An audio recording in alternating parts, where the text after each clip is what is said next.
మాజీ MLA YCP నేత వల్లభనేని వంశీని జైలు అధికారులు ప్రభుత్వాసుపత్రికి తీసుకొచ్చారు. గత కొద్ది రోజులుగా వంశీ శ్వాస తీసుకోవడంలో ఇబ్బంది పడుతున్నారు. దీంతో వైద్య పరీక్షల కోసం ఆయనను ఈరోజు గురువారం ఉదయం ఆసుపత్రికి తీసుకువెళ్లి చికిత్స అందజేస్తున్నారు.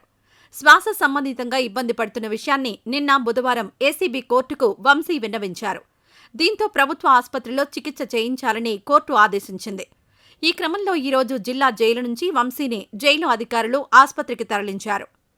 కాగా వంశీ పలు కేసుల్లో విజయవాడ జిల్లా జైలులో రిమాండ్ ఖైదీగా ఉన్నారు. ప్రధానంగా గన్నవరం తెలుగుదేశం పార్టీ కార్యాలయంపై దాడి ఘటనకు సంబంధించి కేసు నమోదైంది. మరోవైపు ఈ కేసును సీఐడీ కూడా విచారిస్తున్న నేపథ్యంలో విజయవాడ సీఐడీ కోర్టులో కూడా ఈ కేసు విచారణ కొనసాగుతోంది.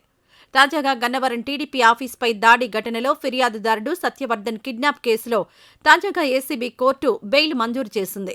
అయితే డాక్యుమెంట్లు, షూరిటీల విషయంలో కాస్త జాప్యం జరగడంతో ప్రస్తుతం ఆయన విజయవాడ జిల్లా జైలులోనే ఉన్నారు. నిన్నటితో రిమాండ్ ముగియడంతో కోర్టులో వంశీని హాజరుపరిచిన సమయంలో తన ఆరోగ్య పరిస్థితి బాగోలేదని, శ్వాస తీసుకోవడంలో ఇబ్బంది పడుతున్నట్లు తీవ్ర ఆవేదనతో న్యాయాధికారికి చెప్పుకున్నారు.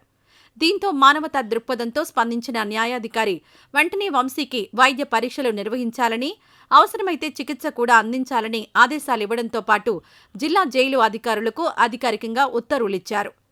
వంశీ ఆరోగ్య పరిస్థితిపై కోర్టులో మెమో దాఖలు చేయడంతో పాటు ఎప్పటికప్పుడు కోర్టుకు సమాచారం ఇవ్వాలని స్పష్టంగా ఉత్తర్వుల్లో పేర్కొన్నారు. వంశీని ఆసుపత్రికి తీసుకువెళ్లాలని నిన్ననే కోర్టు ఆదేశించడంతో వెంటనే ఆయనను ప్రభుత్వ ఆసుపత్రికి తరలించి స్కానింగ్తో పాటు ఇతర వైద్య పరీక్షలు నిర్వహించారు.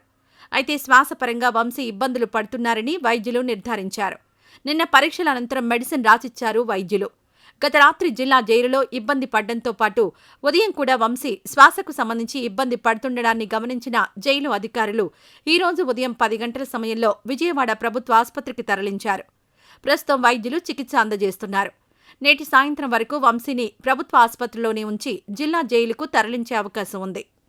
ఈ వీడియో నచ్చితే లైక్ చేయండి. అలాగే మా ఛానల్ని ఫస్ట్ టైం కనుక చూస్తున్నట్టయితే ఇప్పుడే సబ్స్క్రైబ్ చేసుకుని పక్కనే ఉన్న గంట సింబల్ని యాక్టివేట్ చేసుకోండి. అప్పుడే మేము పెట్టే ప్రతి వీడియో మీకు నోటిఫికేషన్గా వస్తుంది. అలాగే ఈ వీడియో పూర్తిగా చూసినందుకు ధన్యవాదాలు.